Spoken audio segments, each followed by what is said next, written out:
La déshydratation. Comment reconnaître rapidement les signes d'une déshydratation? La déshydratation correspond à un manque d'eau et de sels minéraux dans le corps. Certaines personnes y sont plus sensibles.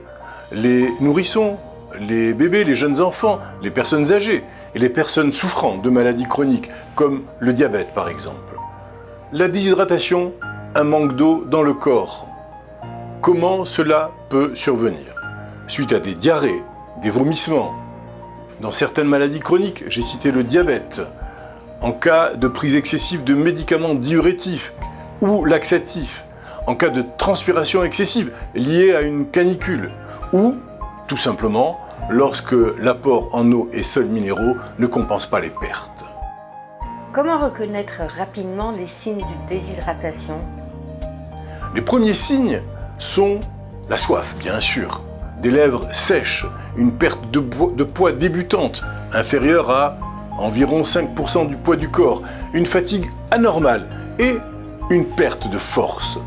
Chez les personnes âgées, la sensation de soif est souvent retardée et peu marquée, ce qui est la cause de déshydratation souvent grave. Si la déshydratation n'est pas compensée rapidement par un apport d'eau suffisant, elle va encore être beaucoup plus grave. Qu'est-ce que la déshydratation grave? Cela correspond à une diminution du poids supérieur à 5% du poids total de la personne. Lorsque cette perte de poids est supérieure à 10%, le bon fonctionnement des organes vitaux, le cœur, les vaisseaux, le foie, le cerveau, etc., peuvent être compromis. Outre la perte de poids, la déshydratation grave s'accompagne de l'un ou plusieurs de ces signes.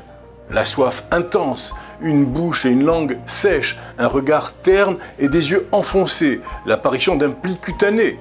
La peau tarde à retrouver son aspect initial, une peau sèche, froide, pâle, une fièvre, des urines en faible quantité, des maux de tête, une désorientation temporospatiale, des vertiges, des troubles de la conscience avec des malaises ou des étourdissements. Et enfin, une modification du comportement avec ou de l'agitation ou de l'apathie ou alors un état de grande faiblesse. Est-ce que les bébés sont sujets à des déshydratations? Les bébés de moins de 6 mois sont fragiles. Attention à la déshydratation chez eux. Elle survient quand l'organisme perd trop de liquide et de sels minéraux, essentiels au bon fonctionnement.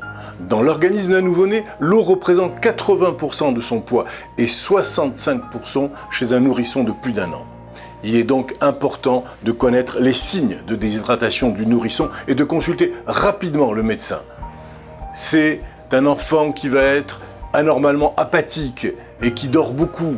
Il est difficile à réveiller, il gémit ou il a un comportement inhabituel. Il est pâle, il a les yeux cernés, il respire vite et parfois il continue de vomir malgré l'ingestion de solutions de réhydratation orale dite SRO. On assiste aussi à une perte de poids de plus de 5% et il va également présenter ce qu'on appelle une dépression des fontanelles. Elles vont marquer le creux du doigt. Donc attention.